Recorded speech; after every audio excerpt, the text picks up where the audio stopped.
consultório e dou aula nos cursos da Core Help. Acabo encontrando muitos de vocês lá quando vocês vão fazer ATLS, PHTLS, esses cursos que vocês acabam querendo fazer para residência, para melhorar a formação. Aí, bem interessante. Ontem mesmo eu estava no ATLS, ontem e sábado.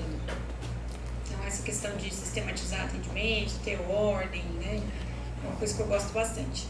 Então, assim, o Dr. Walter pediu para falar sobre broncoespasmo e anafilaxia.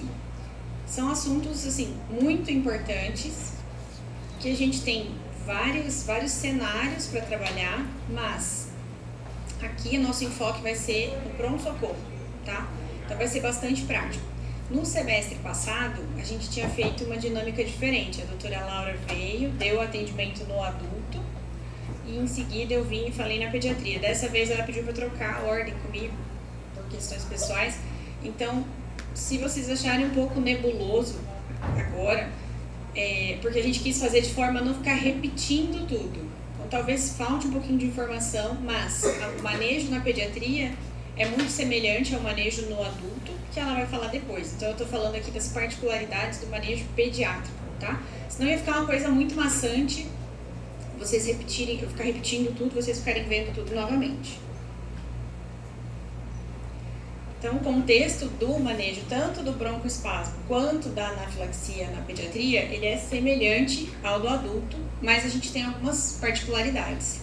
E na criança, a gente não tem muito tempo para ficar ciscando, ficar pensando, ficar fazendo muita conta. Então, assim, a gente vê uma deterioração muito rápida da criança em relação ao adulto. No adulto, às vezes, a gente tem aquela história de que dá tempo ainda de pensar, de diagnóstico diferencial. Na criança, eu tenho que fazer isso mais rapidamente. E o erro comum é o atraso na conduta, principalmente o atraso na epinefrina, no caso da anafilaxia. Será que é anafilaxia? Será que não é? Tá passando nas TVs aí?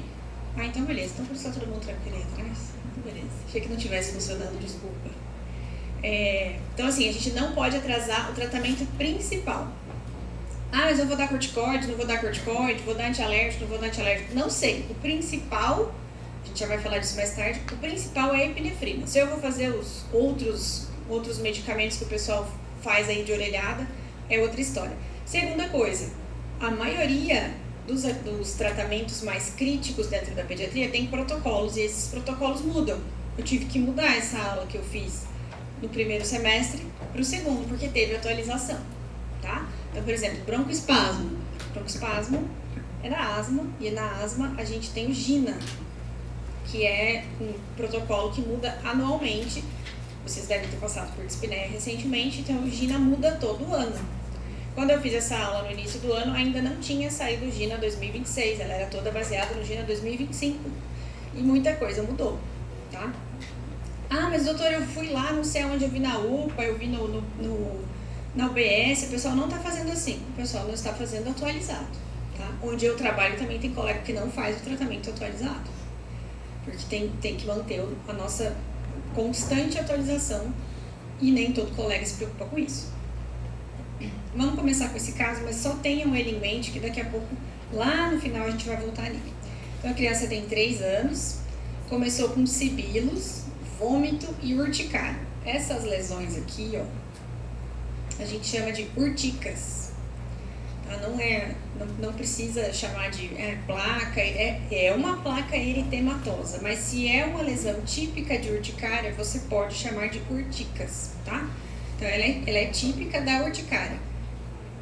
E aí, quando eu tenho somados esses 3 sintomas, pode causar confusão. É um broncoespasmo, é uma anafilaxia, o que está acontecendo? É um outro tipo de alergia?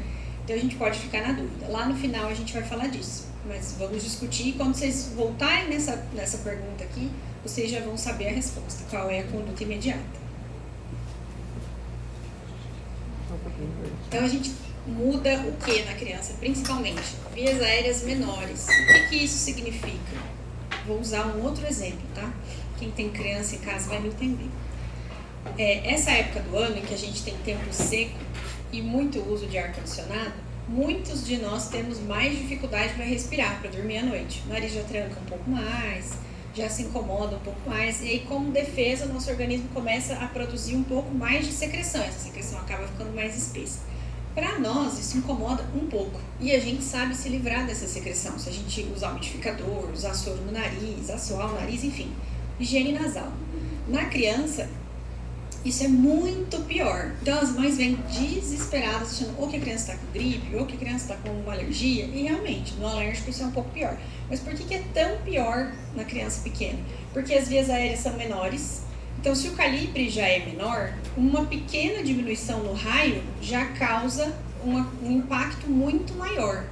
Então a gente precisa combater essa diminuição por menor que seja, ou tratar quando ela aparece, tá? Então, quando eu falo de broncoespasmo, no adulto não é tão devastador. Na criança, parece que ela está extremamente sem ar. Então, muitas vezes, para quem não está acostumado, é um pouco desesperador, tá? Principalmente, a gente está falando dos pais que costumam ser leigos. Então, a pessoa vem muito preocupada com uma alteração da criança que, para nós, não é tão significativo. Cabe a nós entendermos a preocupação, a gente não deve julgar, né? Entender a preocupação dos pais. Criança fadiga rápido. Vocês vão ter comigo mais pra frente uma aula sobre arritmias, PCR, reanimação cardiopulmonar em crianças, né? E todo o processo que acontece até a criança entrar em falência cardiorrespiratória. E eu vou falar pra vocês o que eu vou falar aqui, só que lá é muito pior, né? Criança cansa rápido e criança avisa que tá piorando. Criança avisa que vai parar, porque criança para por hipóxia. Então, se eu tenho uma criança com broncoespasmo importante, eu preciso olhar para ela e falar assim, nossa, ela está com esforço. Ah, não, mas deixa eu, sei lá, vou atender um outro paciente e já volto. Porque a gente não vai atender um pacientinho por vez, né? Vocês sabem que tem fila, tem pressão, tem gente gritando na porta, né? No nosso Brasilzão, ultimamente, está desse jeito. Não estou falando só do SUS, tá? Eu não trabalho no SUS nesse momento. Então, assim, a gente tem que priorizar aquele paciente que precisa, que realmente está com esforço respiratório, porque ele fadiga muito rápido. Se você fala assim, não, eu vou fazer uma outra coisa e volto, a criança já piorou mais. E a criança tem menos reserva, faz maior consumo de oxigênio, principalmente se ela estiver chorando e com febre. Isso aumenta o consumo de oxigênio, tá? E a criança não tem reserva muscular. Então, você olha, ela está cansada. Você foi fazer uma outra coisa, voltou? Nossa, ela melhorou. Melhorou não, ela fadigou a ponto dela não conseguir mais fazer o esforço. E se você não agir, ela vai parar. Então, a ideia haja antes, para que a gente não precise chegar nesse ponto em que eu não tenho mais tempo de raciocinar e eu preciso fazer um procedimento mais invasivo, entubar essa criança, entrar com drogas mais agressivas, tá? O protocolo não é difícil, mas realmente em criança a gente precisa pensar mais rápido. Eles fazem hipóxia mais rápida justamente por conta do consumo maior de oxigênio, mesmo em repouso, se estiver chorando e com febre, mais ainda.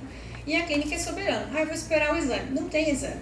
Você examinou o seu paciente, ele tem sinais de esforço respiratório, retração subcostal, retração intercostal, nos pequenininhos, batimento de aleta nasal, aumento da frequência respiratória. Você precisa levantar a roupinha da criança, você precisa contar a frequência respiratória. Se for pequenininho, tem que ser em 1 minuto, porque eles fazem pausas, eles mudam essa frequência respiratória, tem uma flutuação dessa frequência, então você tem que contar em 1 minuto. Não adianta você contei em 10 segundos, multipliquei por 6, não dá, tá?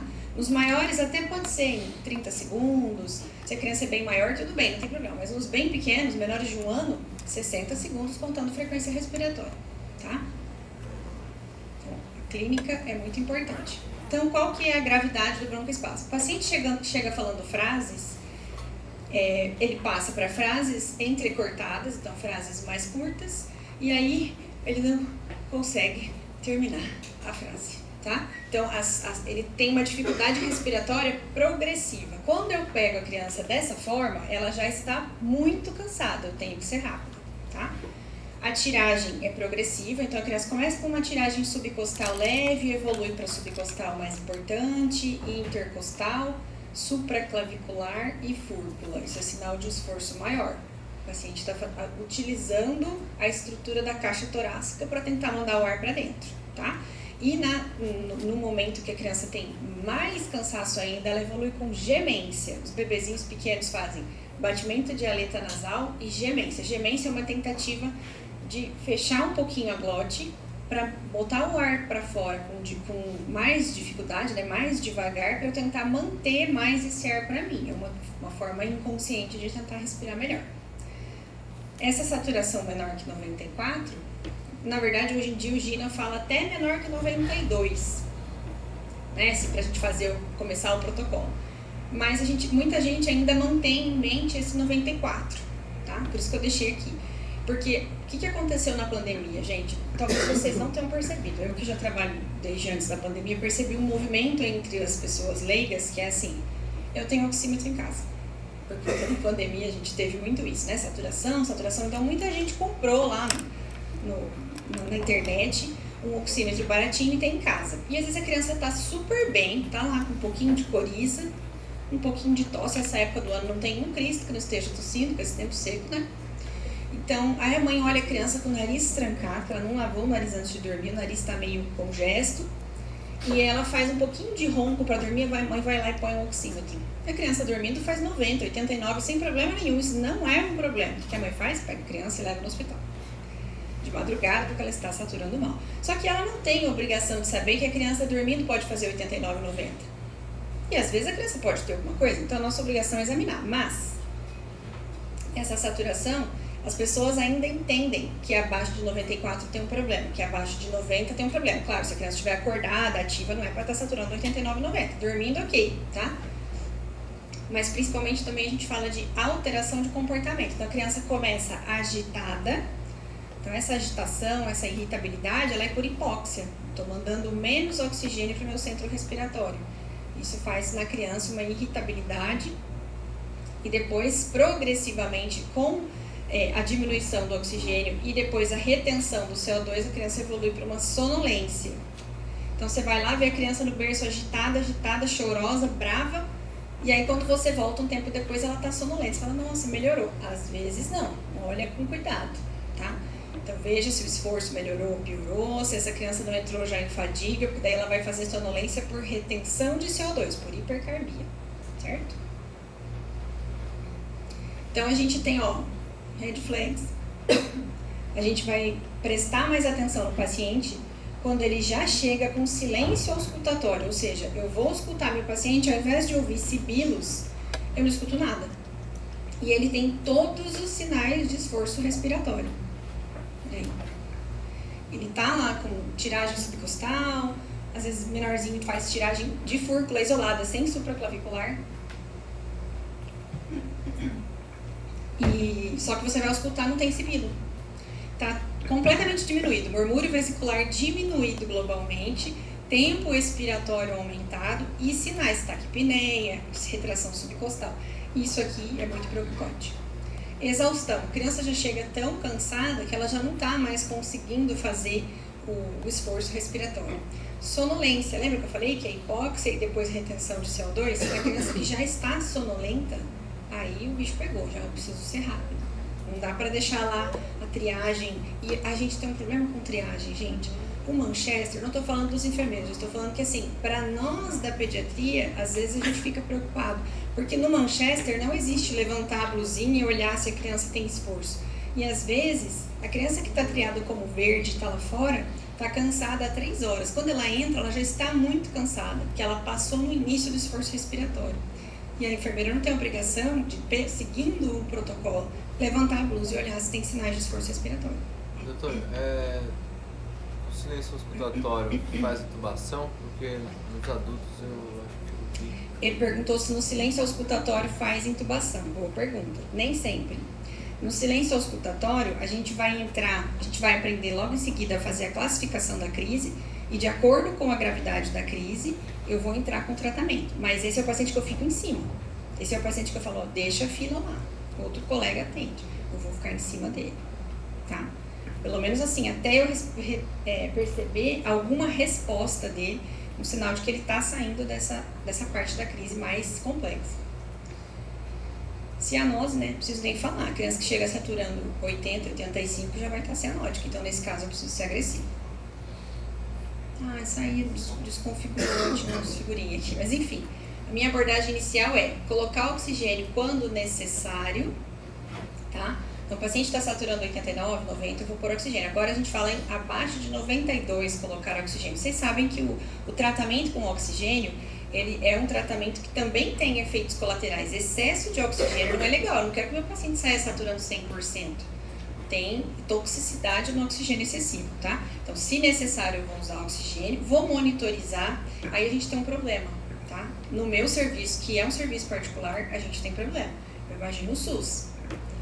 Eu preciso prescrever que esse paciente esteja monitorizado com oximetria contínua, se ele é um paciente grave. Aí, o que a enfermeira vai dizer para vocês? Doutora, eu só tenho um oxímetro, está sendo usado por outro paciente.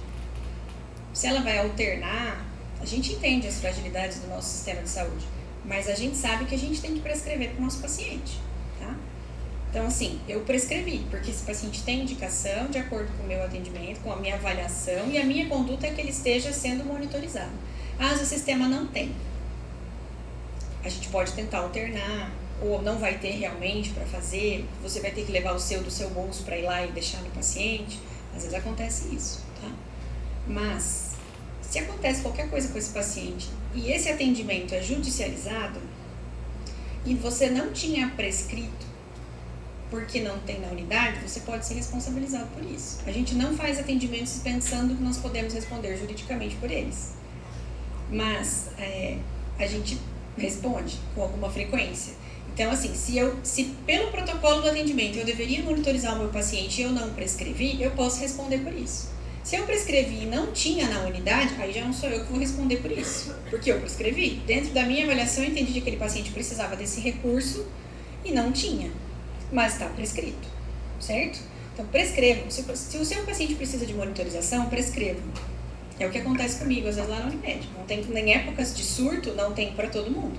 O que a gente faz? Não deixa contínuo. De uma em uma hora, a enfermeira vai lá e coloca. De 30 em 30 minutos, ela vai lá e põe o oxímetro. O paciente piorou, ela pega o dela do bolso e põe o oxímetro no paciente. Certo? Mas prescrevam. Salbutamol imediato. A gente já vai falar de dose, mas o salbutamol, depois da pandemia, se tornou algo muito mais acessível. Tanto que as pessoas têm em casa e usam por qualquer coisa. A criança começou com uma tosse, nada a ver, mas já está usando salbutamol. Não vou nem entrar no mérito de que salbutamol sozinho só piora o controle da asma, tá? O controle ambulatorial. Mas na crise ele é extremamente necessário. E eu vou reavaliar em 20 minutos. Oi? A gente vai entrar com o corticoide também. Mas inicialmente, assim, por exemplo, eu já tive situações no plantão em que estava cheio, todo mundo estava ocupado. Nossa, desculpa, gente, acordei assim, não sei porquê. Plantão cheio, todo mundo ocupado, 4, 5 médicos atendendo. A enfermeira, que já é safa, já está acostumada a lidar com esse tipo de situação, põe uma criança para dentro que ela criou e viu que estava muito cansada. Ela olha mais ou menos para a carinha da criança, estima o peso, ela pesou a criança lá, né? Ela mais ou menos sabe quanto a gente costuma prescrever, aí ela vem na nossa porta, enquanto um de nós está atendendo e fala assim: doutora, eu coloquei uma criança ali na sala vermelha, pus oxigênio, tá? Peguei um acesso, fiz 4 puffs de salbutamol, se a senhora puder ir lá olhar. Ela sabe que ela tem que monitorizar, quando ela vê que é grave, às vezes ela até já pega o acesso e ela já põe o salbutamol. Porque ela sabe que vai precisar. É o que a gente vai prescrever. Não é assim, da cabeça dela. Ela sabe que a gente vai fazer, ela só está adiantando o processo. Imediatamente. Aí depois, se eu vou entrar com corticoide inalatório, se eu vou entrar com corticoide venoso, via oral, aí eu decido. Mas o salbutamol traz um alívio imediato, começa a trazer um alívio imediato para o esforço do paciente. Tá? Então, imediatamente. Aí depois a gente vai discutir. Agora está dividido por idade e por gravidade da crise. Tá? E eu tenho que reavaliar em 20 minutos. Claro, se o paciente está grave, eu vou ficar ali do lado dele até ele ter alguma melhora. Depois que eu vejo que estabilizou um pouco, eu volto de 20 em 20 minutos.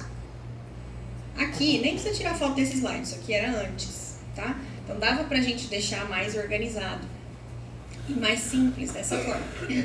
Na atenção primária e na sala de emergência. Mudou tudo, mas esse aqui é uma coisa que a gente não utiliza tanto, mas toda vez ele é citado no GINA, que é o pico de fluxo expiratório. Eu consigo graduar a crise do meu paciente de acordo com a magnitude de fluxo expiratório que o meu paciente consegue fazer. Vocês lembram que a asma, ela é uma doença obstrutiva e principalmente de obstrução ao fluxo expiratório. A gente fica retendo ar. Quando a gente faz raio-x no paciente com asma, que a gente só deve fazer quando tem necessidade de fazer um diagnóstico diferencial. Será que é só asma? Será que eu tenho pneumonia? Será que é uma bronquiolite? Será que é uma outra coisa? Normalmente não é necessário raio-x para tratamento da asma, tá? Mas se eu fizer, eu vou encontrar retificação dos arcos costais e um aprisionamento de ar no pulmão, tá? Então, eu consigo entender que o fluxo expiratório, quanto mais grave a asma está naquele momento, o broncoespasmo está, menos o paciente consegue mover esse cursorzinho aqui, ó, para frente, tá? Então, você coloca no 0, o paciente inspira, segura e faz uma expiração forçada, tá? Sem deixar os dedinhos aqui, senão ele não consegue mover. Certo? A gente não utiliza hoje em dia, tá? Eu não sei, talvez em São Paulo tenha algum serviço que utilize, mas no GINA é muito falado do pico de fluxo respiratório. Então, isso está aqui mais para vocês saberem como funciona. Muitos pneumologistas também fazem uso desse pico de fluxo respiratório no consultório, para ter noção de como está sendo o controle da asma do paciente, por exemplo, né? Mas hoje em dia, ainda nas emergências, a gente não tem como protocolo. Por que baixa eficácia? Baixa eficácia? Não, acho que é por não ter sido difundido mesmo o uso, não por baixa eficácia. E porque, assim, o pessoal tem dificuldade até de se adaptar às mudanças do protocolo, quanto mais a utilizar isso daí. A gente acaba graduando de outra forma. Então, que também é eficaz, tá? É que ali é mais numérico, né? E depende, às vezes, da colaboração da criança. Se a criança é muito pequena, fica difícil de fazer ela colaborar para fazer o exame. Então, o GINA, tá? Tem lá, sei lá, 200, 300 páginas, é enorme, fala de tudo. Diagnóstico de asma, acompanhamento ambulatorial, tudo. E a gente vai tirar daqui só um pedacinho que eu já traduzi para vocês, já organizei de forma mais bonitinha, sobre tratamento da asma, do broncoespasmo no pronto-socorro em crianças. Então, assim, ó, a gente usa hoje em dia o PRAM, que é a avaliação, tá, da respiração pediátrica, uma escala que a gente usa de 2 a 17 anos. Não é tão fácil de fazer na criança menor, tá? Então, ó, se a retração supraesternal está ausente, 0 ponto. Se ela estiver presente, 1 ponto. Lembra que eu falei que começa de baixo, daí quando a gente chega na retração supraesternal, já é um esforço maior. O uso do escaleno aqui, musculatura acessória, aqui em cima também, né? Retração supraclavicular. Então, supraesternal, supraclavicular, lateral. Quando presente também mais 1 ponto. Se a entrada de ar está normal, ou seja, eu ausculto o movimento murmúrio vesicular em todas as áreas, todos os campos pleuropulmonares, eu não tiro nenhum ponto, não dou nenhum ponto para o meu paciente. Se nas bases eu tenho diminuição de entrada de ar, ou seja, meu murmúrio vesicular está diminuído nas bases, 1 ponto. Se está muito diminuído globalmente, 2 pontos. E se eu não ouço nada de murmúrio vesicular, aquele tórax silencioso, 3 pontos. Sibilos, se estão ausentes, nenhum ponto. Se são só expiratórios, 1 ponto. Se são insi-expiratórios, 2 pontos. E se eu consigo ouvir, sem o esteto, paciente que chega já com aquele barulhinho que a mãe fala assim, ele está com chiado de gatinho, parece que tem um gato dentro do pulmão dele. Esse audível sem o estetoscópio. Ou tórax silencioso, 3 pontos. Então são os dois extremos. Tem paciente que faz sibilo audível e tem paciente que faz tórax silencioso. E a saturação maior que 95, tá normal.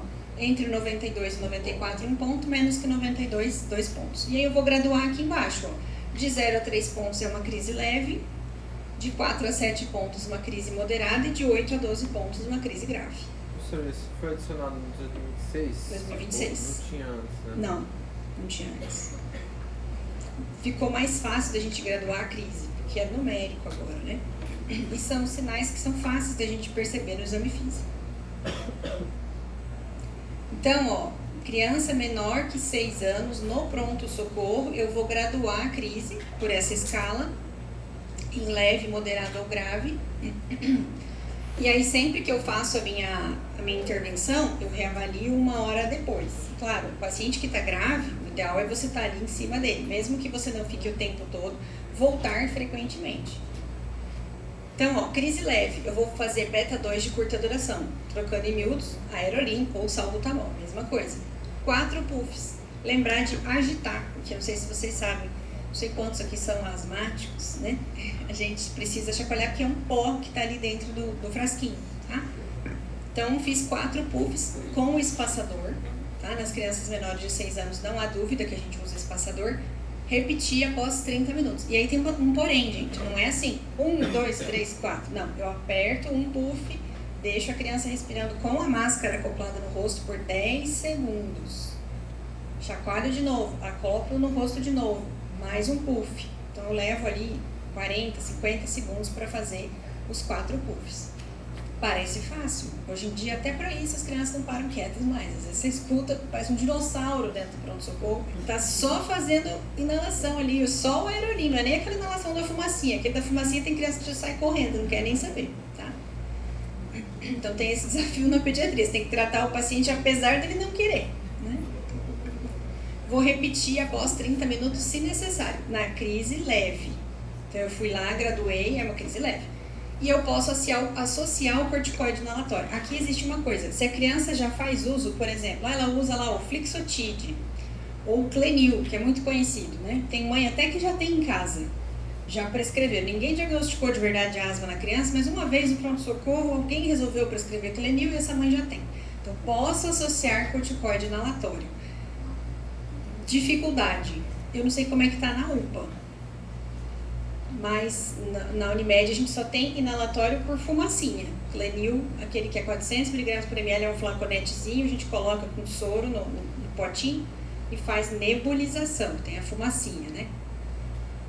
Posso associar ou não, na crise leve. Às vezes a criança está muito bem e a mãe já faz uso em casa, falou, ó, vamos fazer aqui, ver se ele melhora, vai para casa, continua o tratamento base.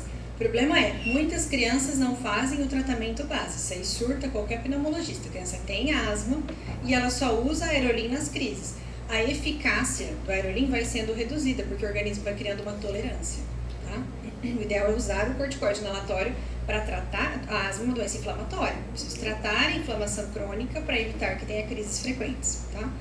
Crise moderada, então eu vou fazer o Aerolim 4 puffs, posso associar o Ipratrópio 4 puffs. Isso aqui sempre foi um POD. Hoje em dia, nesse GINA 2026, está mais recomendado. Mas eu juro para vocês que eu nunca vi um Ipratrópio de bombinha. Porque ele está falando em puffs. Tá? Então, quando a gente utiliza, e de novo, meu serviço não é SUS, a gente utiliza o de gota na inalação. Tá? Mas existe Ipratrópio puff, bombinha, para ser feito com espaçador e máscara. Aí aqui nesse caso, na crise moderada, eu vou repetir isso de 20 em 20 minutos 3 vezes. Então em 1 hora eu fiz, por exemplo, 4 puffs de salbutamol, 4 puffs de ipratrópio. Dali 20 minutos fiz de novo, dali 20 minutos fiz de novo. E aí eu vou associar um corticoide sistêmico, que pode ser via oral prednisolona, 1 mg quilo, já tem mais pra frente as doses, tá? E é preferível que seja via oral, tá? Na crise moderada. Na crise grave, a gente vai associar o corticoide sistêmico endovenoso. Então, na crise grave, se eu tenho anafilaxia, eu vou colocar adrenalina, porque às vezes é uma crise grave por anafilaxia que desencadeou o broncoespasmo. Então, a adrenalina eu não uso em toda a crise grave de asma, só se eu tiver anafilaxia associada. Mas eu vou usar 4 a 6 puffs do Aerolim, o Ipratrópio 4 puffs também de 20 em 20 minutos e associar o corticoide sistêmico. E o oxigênio a gente só usa se a saturação estiver menor que 92. Isso foi o que mudou, né? Que faz com que a gente seja menos agressivo na utilização do oxigênio. Nas crianças que apresentam uma crise grave que não tem boa resposta, eu posso usar o sulfato de magnésio. Vocês já passaram em alguma coisa de obstetrícia? Vocês já viram, assim, de prática, teoria eu sei que vocês já tiveram, prática, alguma não, né? Vocês vão ver, quando vocês chegarem na Santa Casa, enfim, algum estágio de obstetrícia, que a gente tem sulfatado a gestante, a gente usa o sulfato de magnésio para gestante que esteja em vigência de pré-eclâmpsia, risco de eclâmpsia, enfim, né?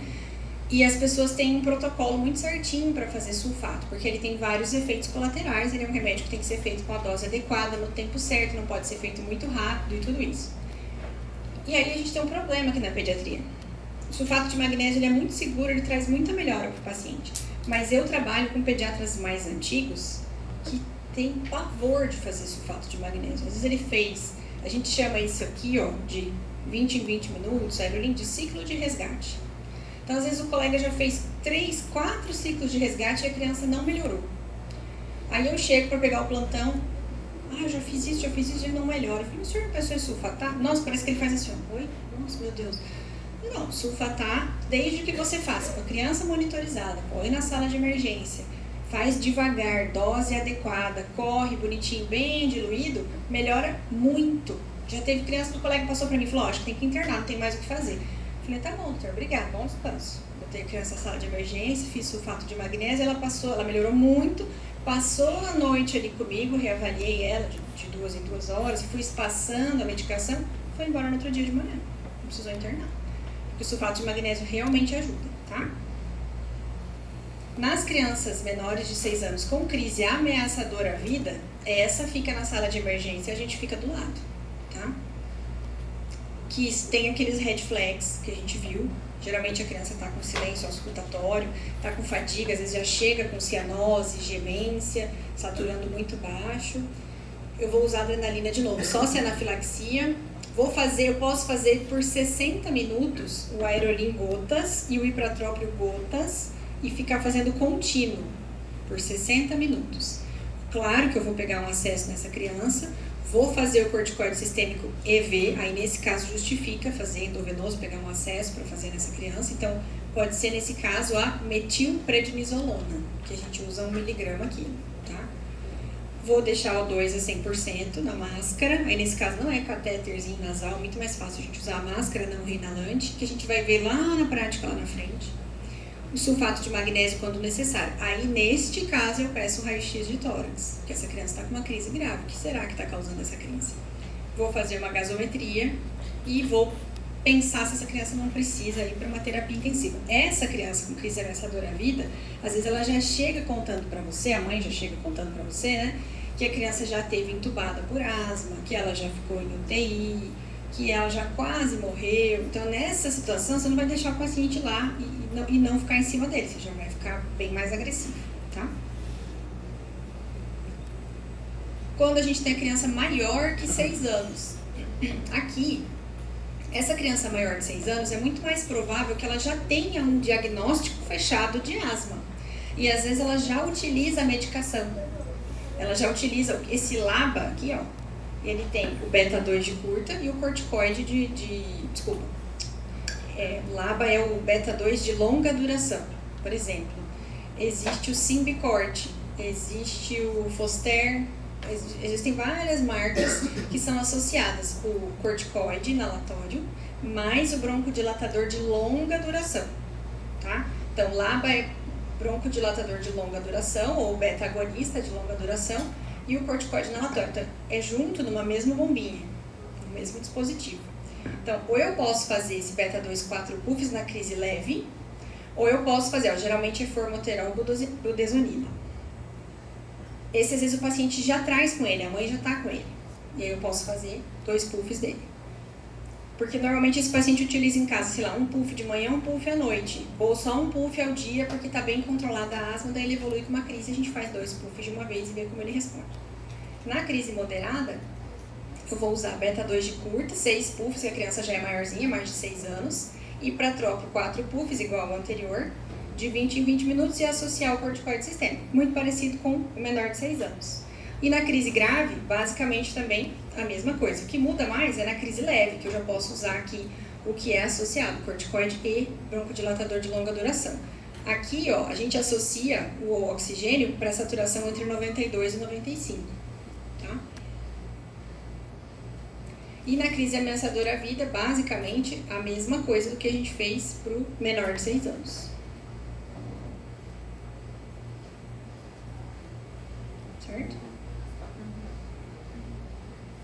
Doses das medicações, então. Ó, o SABA é o Aerolim.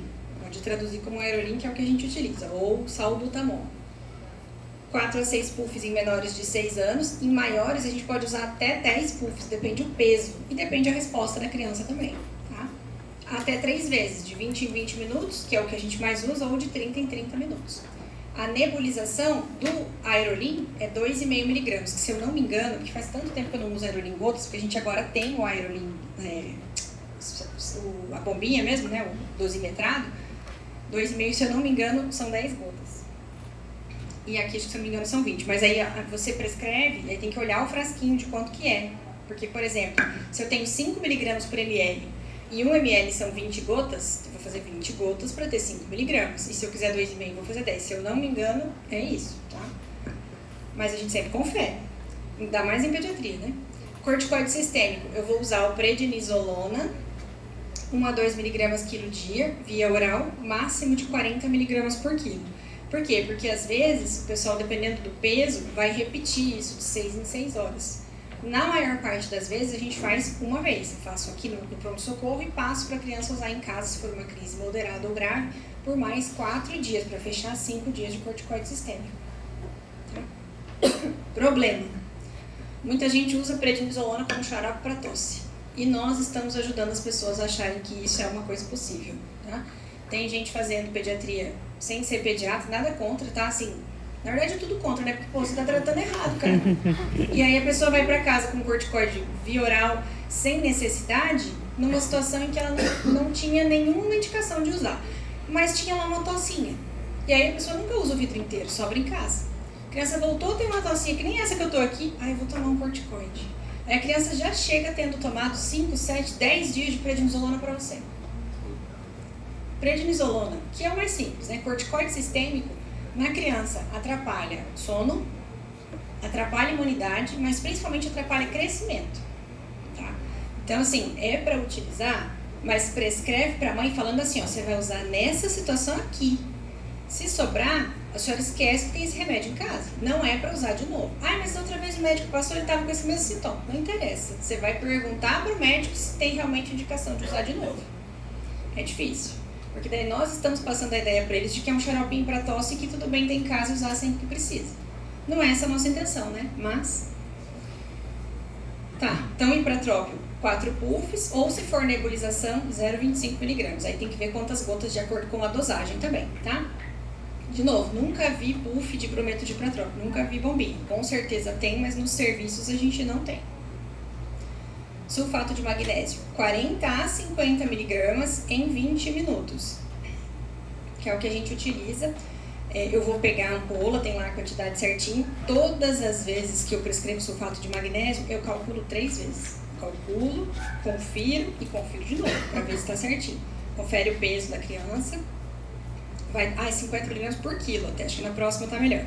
Mas o máximo não pode ser... Deu uma criança maior, 10, 12 anos, não posso passar de 2 gramas, mesmo que a criança tenha um peso maior, tá? O problema da pediatria é esse, né? A gente atende desde a criança de 1,5 kg até o guri de 120 kg que tem 12, 13 anos. E aí a gente tem que adaptar para o peso e para a realidade de cada um.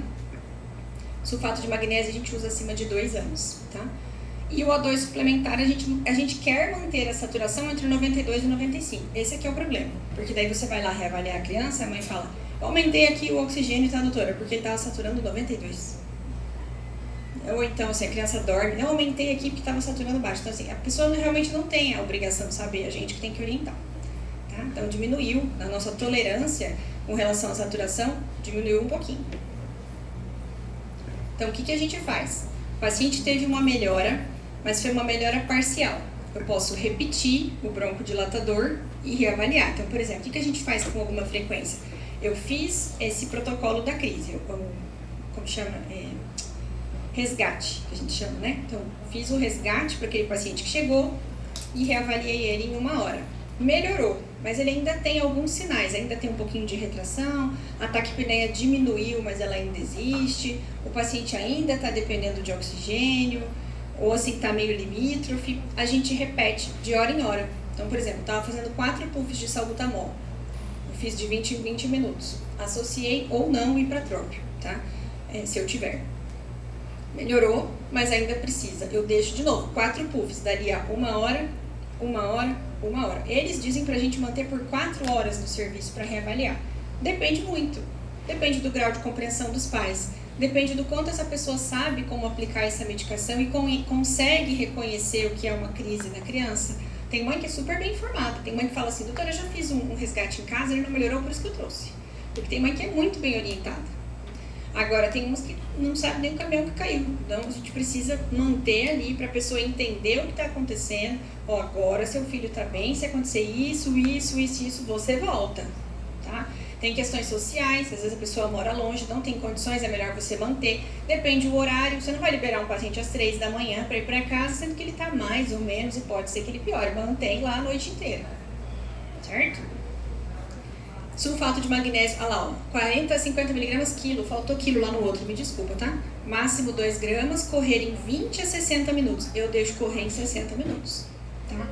Deixa bem devagar, para você não ter problema. E diluir para 60 miligramas por ml, então dilui bem. Oi? Segura um pouquinho mais rápido, pode colocar aqui. A criança, os efeitos colaterais do sulfato de magnésio são hiperreflexia, a pessoa tem calor, às vezes tem um pouco de mudança na pressão arterial também. Agora eu estou tentando lembrar se é para mais ou para menos, porque para criança a gente não fica aferindo tanto a pressão. Acho que é hipotensão, porque na gestante eu lembro do meu tempo de interna, lá no hospital de clínicas, que eu tinha que ficar do lado da gestante que estava fazendo sulfato e aferir a pressão. Eu usava o esteto ali para fazer o reflexo nela, porque ninguém leva martelo para dentro do centro obstétrico, né? Martelo de reflexo. Usava o esteto para fazer, porque tinha que fazer de 5 em 5 minutos, aferição da pressão, ver os reflexos, e tinha mais alguma coisa que eu não lembro. Pô, gente, 2010 eu estava no internato de gineco, tá? Então, tá no momento de não lembrar mais direito. Mas tem vários efeitos colaterais. A gente ficava monitorizada e a gente tinha que aferir pressão. Eu acho que é hipotensão, mas você tá certo. É que na criança a gente não fica aferindo pressão, mas a gente está avaliando outros parâmetros, principalmente se ela está tendo melhora.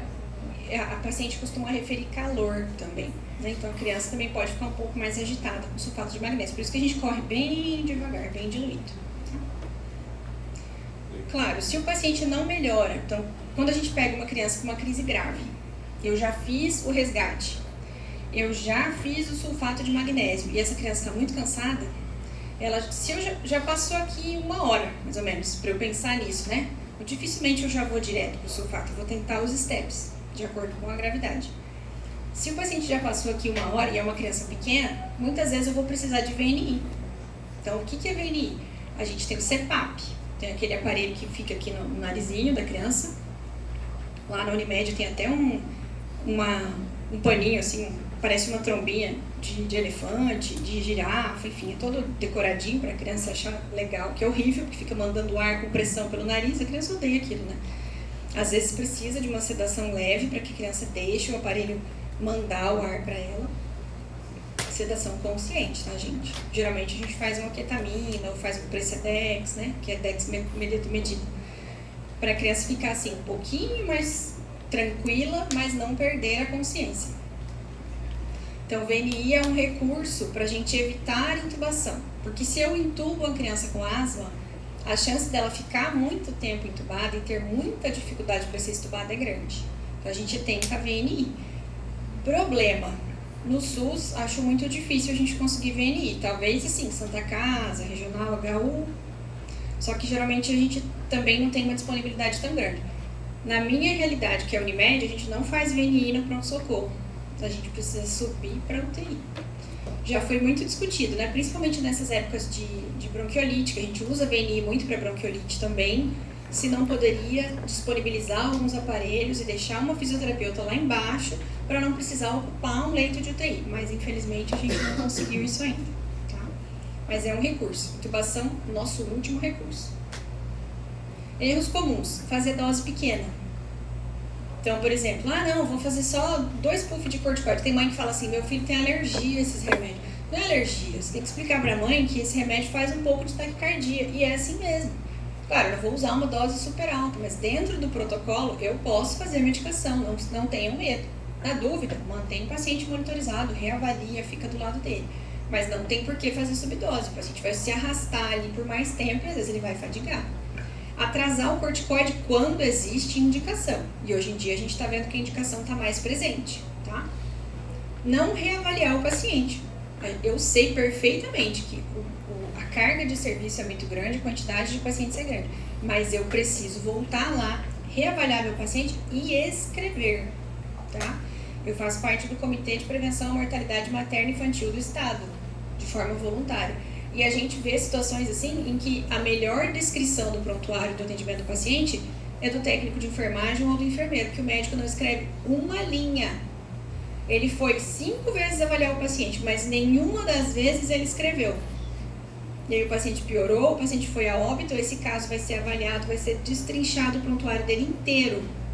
E a gente não tem como defender o colega, porque não tem nada escrito. O que eu não escrevi, eu não fiz. Eu ouvi essa frase quando eu fui buscar o meu CRM lá, quando eu formei. Teve um advogado que falou, o que não está escrito não foi feito, não tem como provar que você fez pelo seu paciente, e você não consegue se defender. Então, reavaliem e escrevam o que vocês fizeram, certo?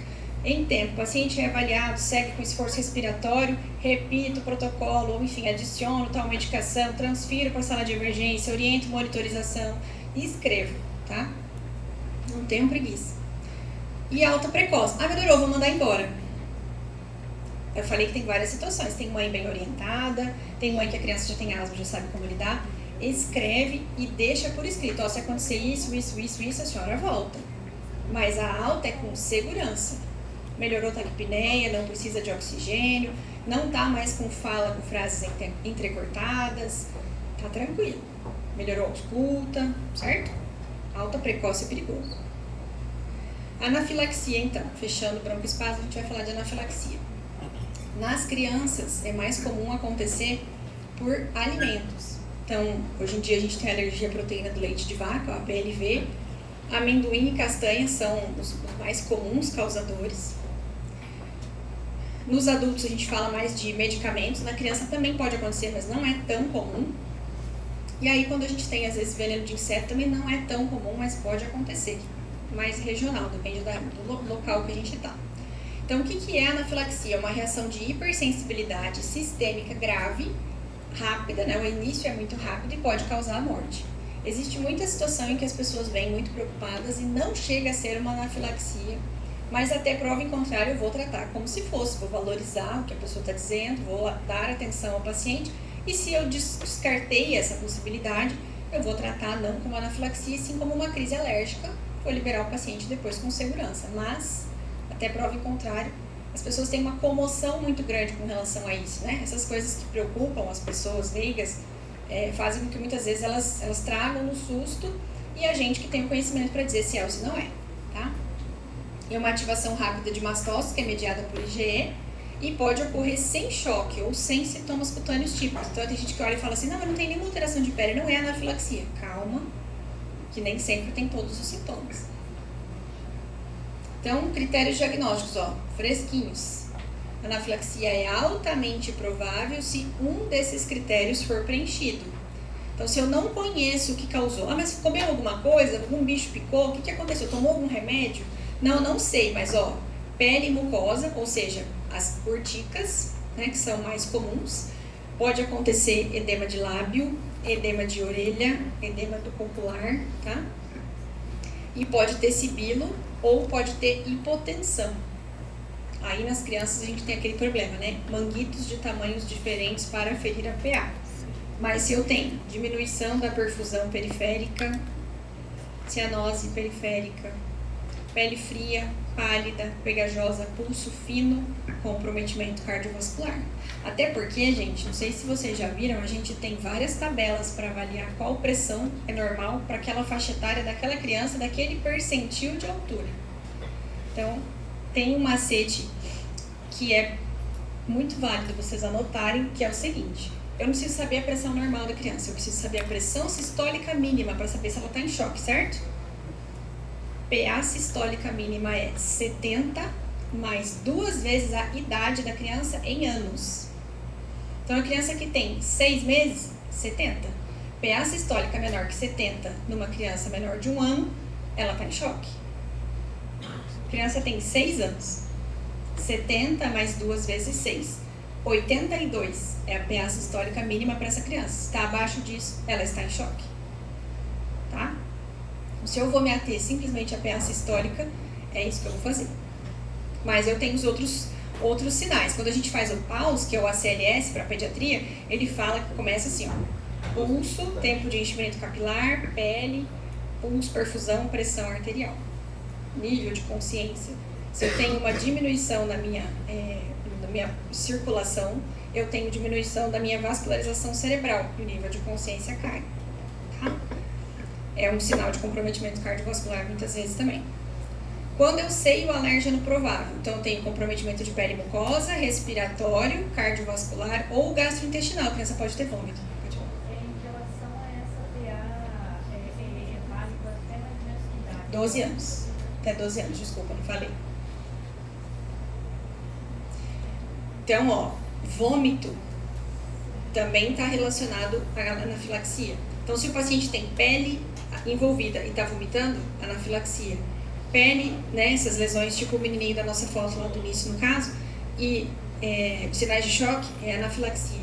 Tem envolvimento da pele e sibilo. Não tem pele, mas tem sibilo e vômito. E entrou em contato com um alérgeno provável, é anafilaxia, certo? E se eu conheço o alérgeno, se eu sei que ele entrou em contato, ele comeu uma bolacha que tinha amendoim. Quando eu fui ver, ele já tinha comido. E agora ele está apresentando aqui, ó, comprometimento respiratório ou cardiovascular. É anafilaxia, vou tratar, certo? Então, a pele é frequente, pode ter vômitos principalmente, e pode simular asma. Por isso que lá na asma a gente tem anafilaxia associar epinefrina, tá? Então, ó, adrenalina é imediato. Poxa, desconfigurou, era bem bonitinho no outro, não, bem bonitinho assim, essa sirenezinha assim. 0,01 miligrama quilo puro, porque a gente vai falar lá na PCR que a gente faz diluição, mas aqui é intramuscular, eu não vou fazer EV, então eu faço puro, 0,01 miligramas por quilo. Criança pesa 10 quilos, vai dar 0,1 miligrama. Aí eu vou olhar na ampola quanto que tem, vou fazer minha diluição. A ampola de adrenalina só existe uma. 1 miligrama por ml, ou seja, em 1 ml eu tenho 1 miligrama. Se eu quero 0,1 miligrama, vai dar 0,1 ml, certo? A gente prescreve, a enfermeira faz. É bem pouquinho mesmo, mas faz bastante efeito. Eu preciso fazer no vasto lateral, na coxa, tá? O quanto antes, imediatamente. O máximo é 0,5 miligramas, então se a criança é maior, não preciso nem fazer muita conta. Eu vi que vai dar mais que 0,5 é 0,5. Meia ampola, tá? Posso repetir em 5 a 15 minutos se a criança não tiver resposta satisfatória. E a primeira linha de tratamento é a adrenalina sempre. Vocês já devem ter ouvido falar de pessoas que têm a caneta autoinjetora de adrenalina. No Brasil, a gente está na luta para a legislação, tá caminhando, mas a gente não tem canetas brasileiras. Geralmente quem tem importa dos Estados Unidos. É um atraso de vida. Foi discutido no último congresso de emergências, urgências e emergências pediátricas. Estamos na luta, mas ainda não temos. Então, geralmente quem tem a receita, tem que carregar a receita para poder carregar a caneta. Se alguém pegar, ainda é capaz de você ser penalizado se você não tem a receita. É um absurdo. Mas, enfim. Né? Doutor, eu posso repetir a quantidade de vezes para pegar o máximo da dose? Isso. Uhum. É máximo meio de uma vez. De uma vez? Isso. Se eu precisar repetir e deu meio, eu posso fazer, não tem problema. Eu posso repetir quantas vezes? Repetir em 5 a 15 até 2 vezes, tá? Primeira linha sempre, então não esqueça. Se vai adicionar outras coisas, a gente já vai falar, mas a adrenalina tem que ser feita o quanto antes. Como que a epinefrina funciona, né, ou adrenalina? Ela age em 4 receptores, vocês provavelmente lembram disso ou não, da farmácia, tá? A gente quer que ela haja aqui, ó, no alfa-1, que faz vasoconstrição, aumento da resistência vascular periférica, redução de edema de mucosa, ou seja, reverte a hipotensão e o angioedema. É aqui que eu quero que ela funcione. E aqui também, ó, no beta-2, que faz broncodilatação, redução da liberação de mediadores, revertendo o broncoespasmo, bloqueando os mastócitos. Aqui ele faz outras coisas, aumenta o débito cardíaco, reduz a liberação de insulina, né? Enfim, tem outras coisas. Mas meu efeito é aqui, ó, beta-2 e alfa-1, que é o que eu mais desejo, tá? Então, vou manter oxigênio se o paciente... Claro, vou avaliar meu paciente como um todo, sinais vitais. Está precisando de oxigênio? Vou manter no oxigênio, vou manter na sala de emergência. Lembrem que paciente em choque precisa de volume. Na criança, a gente faz 20 ml quilo se eu tenho instabilidade hemodinâmica. Tempo de enchimento capilar, 3 para 4 segundos, é diminuição de circulação sistêmica, pulso fino, pele fria, pálida, pegajosa, extremidades frias. E aí, claro, pressão arterial. Se eu aferir, deu essa continha que eu dei para vocês aí, que é um macete, você também está vendo que o seu paciente está com instabilidade, eu preciso de volume. Professor, quanto tempo faz, mais ou menos? Em quanto tempo o volume? Em 20 a 30 minutos. E se a adrenalina não der certo, dá para usar o glucagon? Normalmente ela funciona, eu posso repetir. E aí eu vou fazer o volume e eu vou associar o antistamínico e o corticoide, se for um caso grave. Só que vejam, não é via oral, tá? Porque o povo pega anafilaxia, não, assim, ou acha que fica na dúvida se é anafilaxia ou não, dá uma dose de prednisolona, dá via oral, e dá lá um histamina e manda embora para casa. Isso é um problema. Porque se eu entendi que é uma reação grave, eu tenho que manter em observação e fazer EV. Agora, se é uma reação leve, aí eu não preciso de nada disso. Tem que saber separar. Então, saber quais são os critérios que identificam que realmente é uma anafilaxia e fazer o atendimento adequado. Então, o meu antihistamínico EV é diferidramina, ou diferidrim, que é conhecido também, 1 a 2 mg por quilo EV, e a metilprednisolona, 1 a 4 mg taquilo dia, porque às vezes se a reação é grave, a gente mantém a criança e repete de 6 em 6 horas. Mas se é uma reação leve, eu posso fazer 1 mg quilo dia. Uma reação não tão importante para ficar internada, né? Não estou dizendo leve, mas enfim, que não vai precisar internar o paciente. Então, ó, eu removo. Aqui quando o paciente é por medicação, eu removo o gatilho, ou seja, estava correndo um medicamento, eu retiro esse medicamento que está causando a reação. Paro a infusão, peço ajuda. Posiciono o paciente com elevação dos membros para melhorar o retorno venoso, tá? Porque ele está fazendo uma hipotensão associada à anafilaxia. Vou fazer epinefrina na face anterolateral da coxa, ou seja, no vasto lateral. Posso repetir se necessário, se ele tiver uma resposta parcial. Oxigênio suplementar se necessário e fluidos EV, soro fisiológico, na criança 20 ml quilos, se for EV, tá? 20 ml quilo EV em até 20 a 30 minutos. E se necessário, gente, vocês lembram que existe choque anafilático levando a PCR, tá? A gente pode precisar fazer reanimação cardiopulmonar no paciente. É um tipo de choque. É um dos Hs e dos Ts, tá? Então, antihistamínicos e corticosteroides não revertem a anafilaxia. A gente vai utilizar como adjuvantes, mas sempre eu tenho que fazer epinefrina primeiro.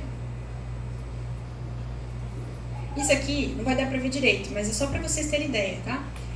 Em março teve o Congresso Mundial de Urgências e Emergências Pediátricas lá em São Paulo. Achei assim, foi incrível, já tinha ido a alguns outros, mas esse que foi mundial, 70% do congresso foi em inglês ou em espanhol, trouxe assim, experiências de boa parte do mundo, Europa, Estados Unidos, toda a América do Sul, América Central, tinha uma africana, inclusive, falando, ela era da Etiópia, falando de algumas situações.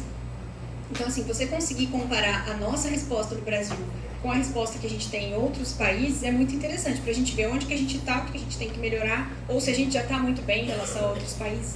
E eles falam aqui, ó, que os antihistamínicos e os glicocorticoides, eles são incluídos como a terapia adjunta, né, para sintomas cutâneos associados com a anafilaxia, mas eles não devem ser administrados antes ou no lugar da epinefrina.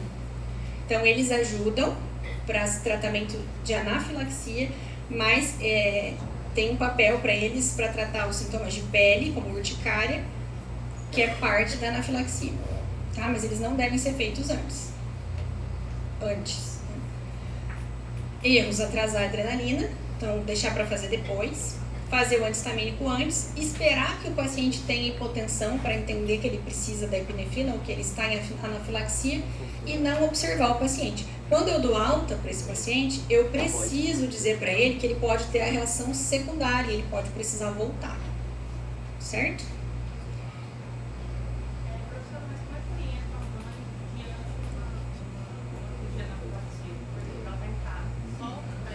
Sim, procurar emergência.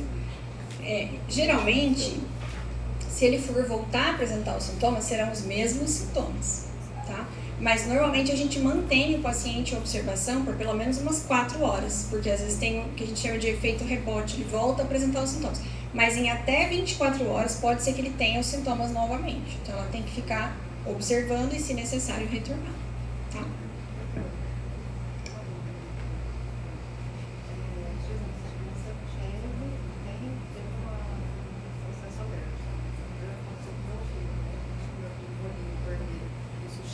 E aí, quando 2 aninhos, a bundinha dele tá cheia de urticária. Aí eu dei um antialérgico e levei ele pro hospital. Até que ele fosse atendido, Já vou falar pra vocês a dúvida. né? Aí na hora que eu li ali, isso daí eu fiz de forma certa ou errada? Porque Então, foi assim, foi intuitivo. ela tá falando que o filho dela entrou em contato com aquele molinho vermelho Sushi, de comer com sushi. Tem um nome, eu não sei. sei também. Desculpa. Cani? Não, Cani, que é uma mistura. Não, aquele molinho vermelho que você come com os fritos. O tarê. É o tarê. Não, é. É outro, É o doce. enfim, é aquele molho vermelho, que tem um monte de corante, né? Então, provavelmente o corante causou no filho dela, Doce é o tarê. depois que ela tirou a roupinha, ele estava cheio de lesões de urticas, tá? Então, tipo de urticária. Urticária não é anafilaxia, você não tem outros sintomas. O que ela fez? Ela deu um antialérgico e um tempo depois ela levou até o hospital, já tinha até melhorado um pouco, né? Eu já saí correndo pro hospital. É. Aí, até ser atendido no hospital. Ela chega lá, é triado, leva um tempão para ser chamada. Ela perguntou se ela fez certo. Sim, porque foi uma reação alérgica, mas não anafilática. O que as pessoas pensam muito? Que se eu apresentei urticária, eu tenho anafilaxia. Nem sempre. Nem sempre. Mas, se é uma urticária grave, a criança está com dificuldade respiratória, ou se teve vômito, aí eu tenho que correr. Mas nesse caso, aqui primeira vez, é melhor levar do que deixar em casa esperando ver como vai evoluir, né? Mas ela não fez errado, ele só tinha lesão de pele, ela deu antialérgico. Certo? Então, observação, mínimo 4 a 6 horas e o paciente grave até 24 horas. Por quê? Porque é o período em que eu posso ter retorno dos sintomas. Certo? Isso daí eu deixo na enfermaria. Se o paciente melhorou a ponto de não ter mais nenhum sintoma, eu posso deixar ele na sala amarela. Observação, enfermaria é complicado, porque se ele piorar, às vezes eu não tenho suporte para um atendimento rápido de uma emergência. Ele pode voltar a apresentar os mesmos sintomas. Tá? Isso. Então a gente tem a sala vermelha, que eu tirei dali, porque posso precisar para outros pacientes, mas eu tenho a sala amarela. O paciente pode ficar monitorizado, eu consigo chegar rapidamente lá, e eu posso trazer ele para a vermelha rápido, geralmente é próximo. Tá? Na dúvida, adrenalina, tá? O broncoespasmo, então, tem um início gradual, a criança começa com sintomas e geralmente vai gradualmente tendo piora se a gente não trata. A anafilaxia é de início súbito, e se eu tenho pele com gastrointestinal, então a criança está com urticas e está com vômito, eu vou pensar em anafilaxia. E o nosso caso? Então ele estava com vômitos, sibilos e essas lesões de pele. Então pegou respiratório, gastrointestinal e pele.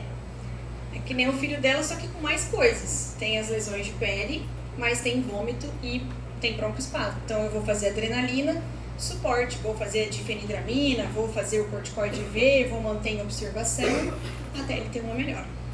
Certo? Fica monitorado? Monitorizado, isso. Opa, desculpa. Poxa vida, tinha o take home aqui, peraí.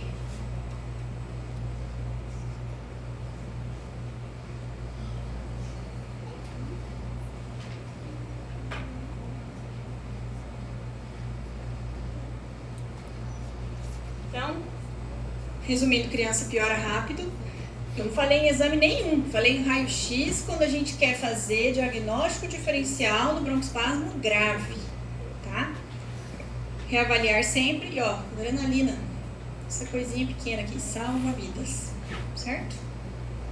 É isso, gente.